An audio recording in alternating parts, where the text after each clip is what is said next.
बिस्मिल्लाहिर्रहमानिर्रहीम। अस्सलाम वालेकुम। मैं हूँ आपकी होस्ट मरियम। आप देख रहे हैं साइको इन्फॉर्मेटिव। आज हम बात करेंगे अटैचमेंट पर। अटैचमेंट क्या चीज़ होती है और अटैचमेंट कैसे बनती है, इसके बारे में डिफरेंट थ्योरीज़ हैं। और सबसे पहले इंसान की अटैचमेंट जो होती है वो उसके माँ बाप से बनती है, इसके बाद वो किसी और के साथ अटैच होता है। सो अटैचमेंट को सबसे पहले देख लेते हैं कि अटैचमेंट होती क्या चीज़ है। Attachment can be defined as the enduring emotional bond that exist between an infant and people who are significant in his or her life, that is primary peer caregivers। यानी कि हमारे पास अटैचमेंट क्या होती है, हमारा एक इंडोरिंग इमोशनल बॉन्ड है। मतलब ऐसा इमोशनल बॉन्ड है जो कि वक्त के साथ साथ बढ़ता भी जाता है और घटता भी जाता है, ठीक है। That exist between the two peoples, मतलब कि दो लोगों के दरमियान जो बॉन्ड एग्जिस्ट करता है या फिर जो कोई इस तरह की डोर है दो लोगों के दरमियान, उसको अटैचमेंट कहते हैं। सबसे पहले इंसान की अटैचमेंट उसके माँ बाप से होती है।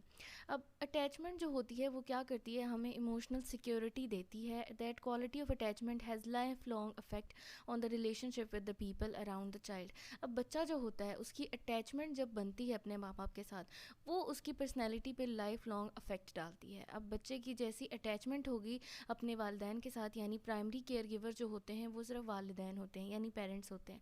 अब उनके साथ जिस तरह की अटैचमेंट बनती है, बच्चे की पर्सनल डेवलपमेंट भी वैसे ही होती है। Next Bowles-Bain 1969 evolutionary theory of attachment suggests that the infant must have a biological basis of becoming attached to their caregivers। यानी कि बच्चे के अंदर biological basis होते हैं कुछ ऐसे जिसकी वजह से वो अपने caregiver के साथ, अपने वालिदैन के साथ अटैच हो जाता है। अब वो हमारे biological basis क्या होंगे, हमारी basic needs जो होती हैं। जैसे ही बच्चा पैदा होता है उसकी कुछ basic needs होती हैं जिनको उनका caregiver fulfill करता है। उसके बाद जी he argued that the attachment relationship as a function as a survival strategy. उन्होंने कहा था कि जो हमारा अटैचमेंट स्टाइल होता है, ये अटैचमेंट रिलेशनशिप होता है, वो हमारे सर्वाइवल को डिसाइड करता है। Infant who remain close to their mother for comfort and protection have a greater chance of survival. ऐसा बच्चा जो अपने वालिदैन से, अपनी माँ के बहुत करीब रहता है, वहाँ से सुकून और आराम हासिल करता है, उसके ग्रेटर चांस होते हैं सर्वाइवल के। क्यों? क्योंकि उसकी सारी बेसिक नीड्स, उसको प्यार जो केयर चाहिए होगी वो उसे शुरू से ही मिलना स्टार्ट हो जाती है, ठीक है। सो उसकी पर्सनैलिटी एक स्ट्रॉन्ग एस्पेक्ट में डेवलप होती है। At the first step protest the separation by crying and actively seeking to the lost care giver. अब बच्चा जो होता है, जैसे ही किसी किस्म माँ बाप उससे अलग होते हैं या सेपरेशन होती है, तो वो क्या करता है, रोना शुरू कर देता है, ठीक है। मतलब वो इसको प्रोटेस्ट करता है, इसके खिलाफ एहतजाज करता है, रो रो के, ठीक है। When the care giver does not return, जब उसके वालिदैन या उसका केयर गिवर वापस नहीं आता उसके पास, दे विड्रॉ इनटू सैडनेस। वो किस में चला जाता है, सैडनेस, उदासी में, डिप्रेशन में, और डिसअपेयर, मतलब कि वो भूलना शुरू कर देता है। Finally they appear to recover, वो अपने आप को रिकवर करना सीख जाता है। However when they reunite with their care giver they seem emotionally detach.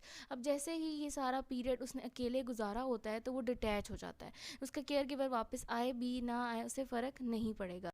ये था हमारे पास बॉल बे का पॉइंट ऑफ व्यू, जिनमें उन्होंने बताया कि किस तरह से अटैचमेंट होती है और बच्चा अटैचमेंट के साथ किस तरह डेवलप होता है। अब हम बात करेंगे एनी वर्थ की, जिन्होंने दिए थे 3 अटैचमेंट स्टाइल दिए थे। Ainsworth in 1967 has identified 3 major attachment style based on her observation of infant at home. अब इन्होंने ऑब्जर्वेशन की थी बच्चों की घर पर, और उस पर उन्होंने बेसिकली 3 अटैचमेंट स्टाइल दिए थे कि बच्चा 3 तरीके से अपने वालिदैन से अटैच्ड होता है, ठीक है जी। फर्स्ट था कि सिक्योर अटैचमेंट। सिक्योर अटैचमेंट में क्या होता है, infant who are securely attach will become distress when their care givers leave them.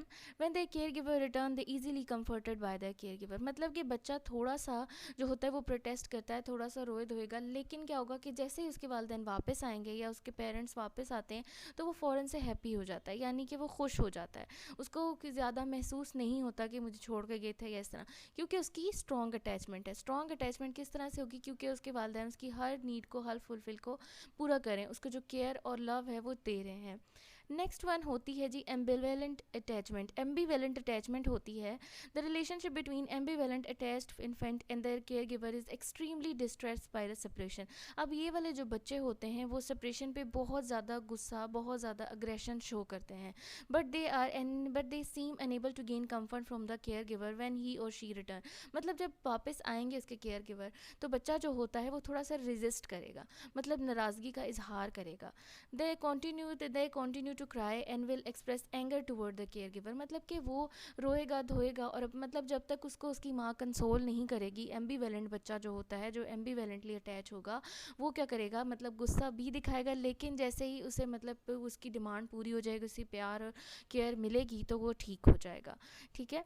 Third one जो होता है ये होता है एवॉइडेंट अटैचमेंट। एवॉइडेंट अटैचमेंट में क्या होता है, avoidance attach infant show little distress during separation. अब ऐसा बच्चा जिसको अवॉइड किया जाता है या उसको निगलेक्ट किया जाता है, वो क्या करता है, सेपरेशन पे बहुत कम स्ट्रेस शो करता है, उसे फ़र्क नहीं पड़ता। When they care giver return, उसका केयर गिवर वापस भी आ जाए तो इन्फेंट क्या करता है, अवॉइड करता है उसको कॉन्टेक्ट करने से, और दूसरा अपना फोकस और अपनी अटेंशन दूसरी जगह पे ऑर्गेनाइज कर देता है, यानी कि उसे फ़र्क नहीं पड़ता आए या जाए। ऐसे बच्चे जो होते हैं वो निगलेक्टेड बच्चे होते हैं, यानी कि जो बच्चे निगलेक्ट किए जाते हैं शुरू से ही, वो अवॉइडेंट अटैचमेंट का शिकार हो जाते हैं। अब रिसर्चर्स काफ़ी सारे रिसर्चर्स ने ये बात साबित की कि कुछ ऐसे बिहेवियर्स बच्चे शो करते हैं जो कि दोनों एम्बीवेलेंट और अवॉइडेंट दोनों के बीच में स्वैप करती हैं। मतलब कि इसको कहते हैं disorganize attachment. Disorganize attachment they do not seem to have a consistent pattern but showing both avoidant and ambivalent behaviour during reunion and swapping between avoidance and ambivalence. मतलब कि इस बिहेवियर में बच्चा क्या करता है, वो एम्बीवेलेंट भी होता है और अवॉइडेंस भी होता है, मतलब इन दोनों के दरमियान स्वैप करता रहता है। कभी वो अवॉइडेंट बन जाता है, कभी वो एम्बीवेलेंट, मतलब कि कभी वो बिल्कुल ही नाराज़ रहता है और कभी नाराज़ होने के लिए नाराज़ होता है तो उसको जाहिर करता है लेकिन ठीक हो जाता है। अब ऐसा बच्चा क्या करता है, डाइवर्स एरे ऑफ फेयरफुल, मतलब कि ऐसा बच्चा खौफजदा होता है and odd and inconsistent behaviour. और ऑड एंड इनकन्सिस्टेंट बिहेवियर मतलब कि वो ऐसे बिहेवियर शो करता है जो उनको समझना मुश्किल होता है। मतलब कि उसको किसी काम से उसका केयर गिवर अगर कमांड दे रहा होगा तो उसको एक्सेप्ट नहीं करता, वो बातों को सुनता नहीं है, मतलब कभी कभी सुन लेगा कभी कभी नहीं सुनेगा। मतलब कि डिसऑर्गेनाइज्ड अटैचमेंट है, उसको नहीं पता कि कंफ्यूज स्टेट अटैचमेंट उसकी होगी, कि उसको नहीं पता होगा कि उसको प्रॉपरली किस तरह बिहेव करे, कि वो अपने केयर गिवर के पास वापस चला जाए या नहीं, वो अपने आप के साथ ही रहे, अपने एनवायरनमेंट के साथ ही रहे। सो ये जो होती है कंफ्यूजिंग अटैचमेंट होती है, डिसऑर्गेनाइज अटैचमेंट। सो ये थी मेरी आज की वीडियो। इसमें मैंने आपको बताया कि एक बच्चा किस तरह से अटैच होता है, और ये जो अटैचमेंट होती है ये हमारी आगे फर्दर लाइफ में बहुत इंपॉर्टेंट होती है। मेरी नेक्स्ट वीडियो जो होगी उसमें मैं आपको बताऊंगी कि हमारी जो पर्सनल रिलेशनशिप हम बनाते हैं उसमें हम किस तरह की अटैचमेंट बना लेते हैं, यानी कि हमारी जो अब यूथ एज में हमारी अटैचमेंट्स बनती हैं वो किस तरह से बन रही हैं और उनमें से हम कौन सी कैटेगरी में फॉल करते हैं। सो मेरी नेक्स्ट वीडियो का इंतज़ार कीजिएगा, अपना बहुत ख्याल रखिएगा, टेक केयर एंड अल्लाह हाफिज़।